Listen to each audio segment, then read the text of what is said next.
আমার ইউটিউব পরিবারের সকল দাদা দিদি ভাই বোনদেরকে রাখি পূর্ণিমার অনেক অনেক আমার পক্ষ থেকে শুভেচ্ছা ভালোবাসা এবং অভিনন্দন।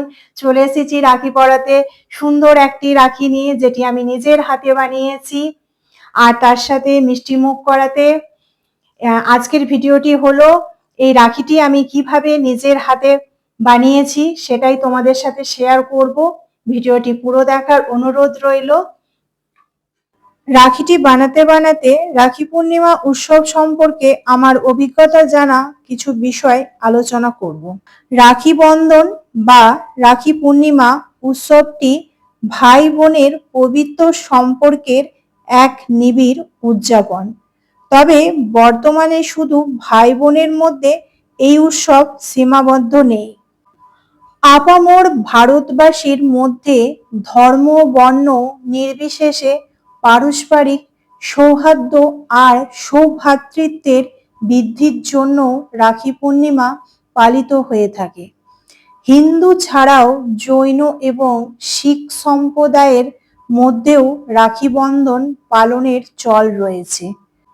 পুরাণের কাহিনী থেকে শুরু করে ভারতের স্বাধীনতার পূর্ব ইতিহাসে এবং আধুনিক চলচ্চিত্রে রাখি পূর্ণিমার উদযাপন বিশেষভাবে লক্ষ্য করা যায়।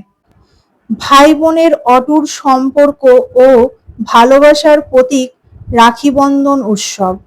এই দিনে বোনেরা নিজেদের ভাইদের হাতে রক্ষাসূতো বাঁধে। এই রাখি বন্ধন উৎসব ভাই বোনের মধ্যকার স্বর্গীয় সম্পর্ক আরো সুদৃঢ় করে। প্রতি বছর শ্রাবণ মাসে পূর্ণিমা দিনে পালন করা হয় এই রাখি পূর্ণিমা উৎসব। রাখি পূর্ণিমা 2025 সালে কখন থেকে পড়েছে? পঞ্জিকা অনুসারে পূর্ণিমা তিথি 8ই আগস্ট শুক্রবার দুপুর 2:13 শুরু হচ্ছে এবং পূর্ণিমা 9ই আগস্ট শনিবার দুপুর 1:25 পর্যন্ত থাকবে। বোনেরা তাদের ভাইদের হাতে অনুরাগের সুতো বেঁধে দেয়, যা নিরাপত্তা বা রক্ষাবন্ধন হিসাবে প্রকাশিত। বোনের এই সুতোর মধ্যে হৃদয়ের অনুরাগের রং লাগিয়ে হাতে বেঁধে মঙ্গল কামনা করে এবং ভাইরা বোনের রক্ষণাবেক্ষণের প্রতিশ্রুতি প্রদান করে। এই দিনে পরিবারের সকলে একত্রিত মিলিত হয়, বিশেষ খাওয়া দাওয়া এবং উপহারের ব্যবস্থা করা হয়। সকলে মিলেমিশে আনন্দে ফুর্তিতে মেতে ওঠে। রাখি পূর্ণিমা তিথিতে ভাই বোনের সম্পর্কের বন্ধনকে আরো সুদৃঢ় রাখতে রাখি পূর্ণিমা উৎসব পালন করা হয়। রাখির সুতোয় আরো গভীর বন্ধনে আবদ্ধ হয় ভাই বোনের সম্পর্ক। রাখি বন্ধন শুধুমাত্র রক্তের সম্পর্কের মধ্যে সীমাবদ্ধ নয়, এটি বন্ধু প্রতিবেশী এবং সমাজের অন্যান্য সদস্যদের মধ্যেও পারস্পরিক ভালোবাসা ও শ্রদ্ধার বন্ধন তৈরি করে।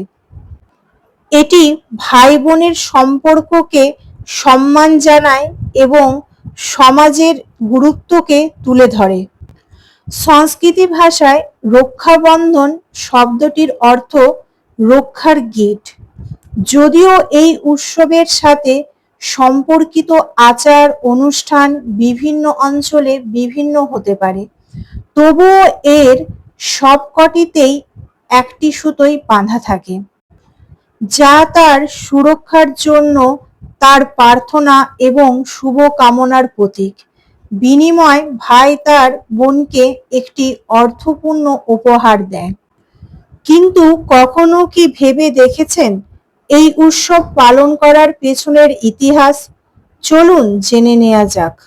পৌরাণিক বিশ্বাস অনুসারে 100টি অপরাধ করার পর যখন শ্রীকৃষ্ণ শিশুপালকে হত্যা করার জন্য যুদ্ধ করেছিলেন, তখন শ্রীকৃষ্ণর তর্জনী কেটে রক্তপাত শুরু হয়েছিল। তারপর দ্রৌপদী তার শাড়ির আঁচলের একটা টুকরো ছিঁড়ে শ্রীকৃষ্ণের হাতে বেঁধে দেয় তখন শ্রীকৃষ্ণ দ্রৌপদীকে রক্ষা করার জন্য প্রতিশ্রুতি দিয়েছিলেন। এরপরেই শ্রীকৃষ্ণ দ্রৌপদীর ভরা সভায় বস্ত্র অপসারণের সময় তার দেওয়া প্রতিশ্রুতি অনুসরণে রাজা ধৃতরাষ্ট্রের দরবারে দ্রৌপদীর সম্মান রক্ষা করেছিলেন। তখন থেকে এই উৎসব পালন হয়ে আসছে বলে ধারণা করা হচ্ছে।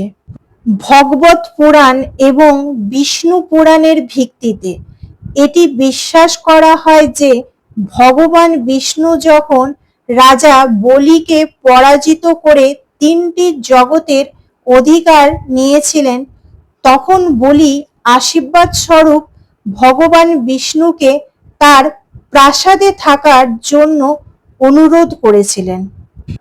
ভগবান বিষ্ণু এই অনুরোধে রাজি হলেন। এর ফলে ভগবান নিজের বরেই আটকে গেলেন। এমন অবস্থায় মা লক্ষ্মী নারদ মুনির পরামর্শ নিলেন। এরপর মা লক্ষ্মী রক্ষাসূত্র বেঁধে বলিকে ভাই বানিয়ে দেন। এতে বলি লক্ষ্মীকে আকাঙ্ক্ষিত উপহার চাইতে বলেন। মা লক্ষ্মী রাজা বলিকে রাখি বেঁধে ভগবান বিষ্ণুকে বৈকুণ্ঠে ফিরিয়ে নিয়ে যাওয়ার উপহার চেয়েছিলেন।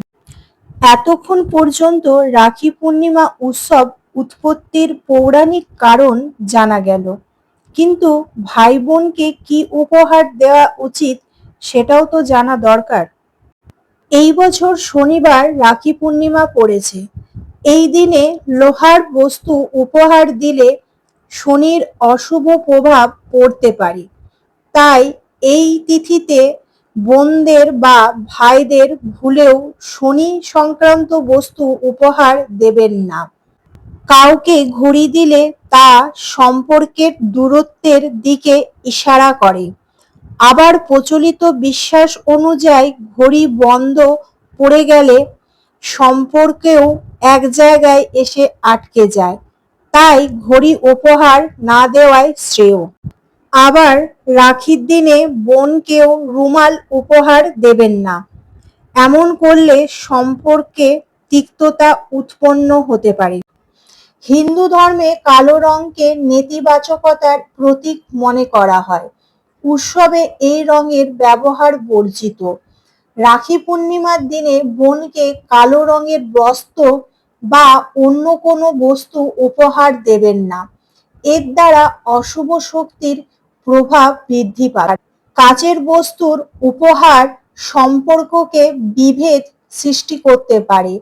কাচ দুর্বল ও অস্তিত্বহীনতার প্রতীক। সামান্য আঘাতেই এটি ভেঙে যেতে পারে। ভাই বা বোনের সম্পর্ককে স্থায়ী ও মজবুত করে রাখার জন্য ভুলেও এমন বস্তু উপহার দেবেন না। আমার রাখিটি বানানো কমপ্লিট হয়ে গেছে। আর রাখি পূর্ণিমার সম্বন্ধে আলোচনার বিষয়বস্তু আমি এখানেই সমাপ্ত করছি। রাখিটি কেমন বানানো হয়েছে তা আপনারা কমেন্টে অবশ্যই জানাবেন। একটা লাইক করে দেবেন। চ্যানেলে নতুন বন্ধু হলে চ্যানেলটি সাবস্ক্রাইব করে নেওয়ার অনুরোধ রইল। পাশে থাকা বেল আইকনটি অবশ্যই প্রেস করে দেবেন, কারণ আমি চ্যানেলে নতুন কোনো ভিডিও দিলে খুব তাড়াতাড়ি আপনাদের কাছে পৌঁছে যাবে। আজকের মতন এই পর্যন্ত। আবারও দেখা হবে নতুন একটি ভিডিও নিয়ে আপনাদের সাথে। ধন্যবাদ। রাখি পূর্ণিমার দিনটা আপনাদের ভালো কাটুক।